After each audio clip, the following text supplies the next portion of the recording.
All right, so I know I'm a little late. I do want to apologize, but Review Crew, we are back with another review of Peacemaker Season 2, Episode 4. All right, so in this episode, we do get a startup of Chris, his dad, Augie, and his brother. I'm blanking on the names, but they are in a forest, and they are going hunting. What they think is an animal turns out to be an alien. When they kill this alien, he's holding this thing. It kind of looks like an iron.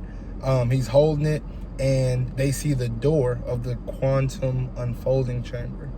So it's revealed that that iron that the alien was holding is what allows them to use the quantum unfolding chamber wherever they move it. So with the raid occurring at Chris's estate, they know that the QUC is there. That's what we'll call it for short. The QUC is there, but their problem is they don't have a way to unlock it. But they do have a person who can, which of course is Economos, Argus' finest agent. It's revealed that it's revealed that he actually hacked into the CIA when he was only 14 years old, which is what landed him the gig in the first place.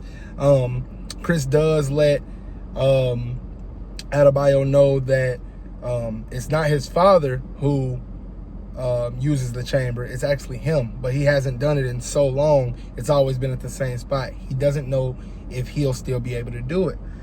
During this process with the raid, we do get the team splitting up to track down Chris. Economos tips Chris to let him know, hey, we're coming in, like, get the fuck up out of there.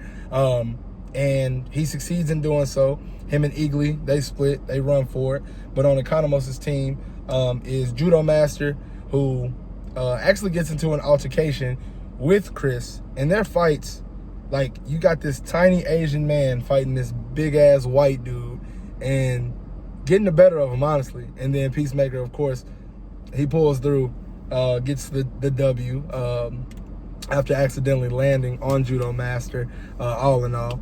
And then Red Saint Wild is with Economos trying to track down Eagly. So we get to see that Economos actually does care a lot about Peacemaker and Eagly, which we already knew, but actually, like, seeing it kind of meant a lot. He's telling Argus, like, that's my friend. Y'all got me doing something I don't want to do. So, like, yeah, I'm a little hesitant to do these things. Like, it's not something that I signed up for. And he's, like, standing up for himself now. Y'all know Economos is normally, like, very tame, very lax. Now he's, like, standing up for himself. He's letting them know how he's feeling, and it's rubbing people the wrong way, and he does not give a fuck, which is great for him, honestly. During this process, we also learned that Red Saint Wild, he, outside of the cultural appropriation, he actually does have powers. Like, he really does. When Economos stops him from shooting Eagly, he busts his head open, and he claims that his third eye is open. But in a sense, it did. He used his blood sacrificially in order to do, like, a ritual that allowed him to track Eagly and see what he sees. And it ultimately ends with him seeing where Eagly is going. So that's going to end up unfolding in the next episode, to where we'll know basically how Argus is going to get to the new spot for the QUC. Will Chris be able to move it? Will the 11th Street kids just decide to fight? Like, we're going to see, because from the outside looking in, it makes it look like everybody's kind of, like, turning on Chris. Like, not Economos necessarily, but, like, just, like, things are getting heavy on Chris's side. Harcourt is approached by Rick Flag Sr., who lets her know, hey, you're being blackballed by Morgan. I said Morgan Wallen, y'all. By Waller. And the only way that you can get back in the good graces of any intelligence agency is by giving us Peacemaker.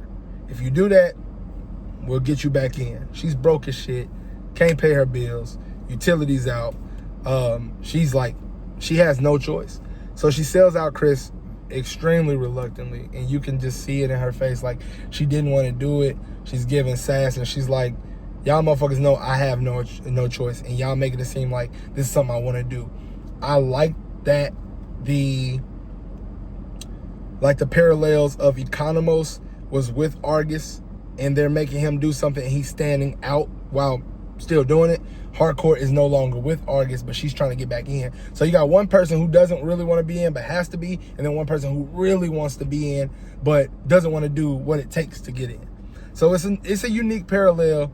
Economos does look at Harcourt kind of like, you ain't shit for giving up Chris. Like, that's our friend, and you gonna give him up. But I think she's gonna have a change of heart, and it's gonna be the 11th Street Kids against that Argus agency, and Eagly, of course, fighting against Red Saint Wild. It's gonna be interesting for sure. I do think that this episode right here takes another step with those parallels and giving us more of a conflict, and just putting us on the edge of our seats, which is exactly what they want us to do. And they've done a great job with that. Every episode has gotten better. Like, even if it's more action like it was in episode 1, or more thrill like it was in episode 2, it still is maintaining its pace properly. It's like, it's amazing, man. I say it on every video, and truth be told, I'm probably gonna keep saying it until they drop some bullshit. The DCU in James Gunn's hands is phenomenal. Like, it's doing every single thing on every single level. Every single aspect is being covered. And with this being a direct, like, prequel, I guess you'll say, to Superman Man of Tomorrow, we're halfway through the season, y'all. We are about to see some shit. I think we about to get some more cameos, like some big cameos, though. And yeah, man. Chris he told Adebayo about the second dimension, or the second world, Earth 2, as well. And she brings up a valid point that, like, this is where you belong, because y'all know he suffers from not knowing, what his purpose is. And there, with him seemingly having it, it's good, man. It's good. But sorry again that I'm late, guys. But this ain't gonna be the trend going forward. We got a lot of good stuff coming up. But I'm gonna leave that one in the review, and I'm gonna holler at y'all later.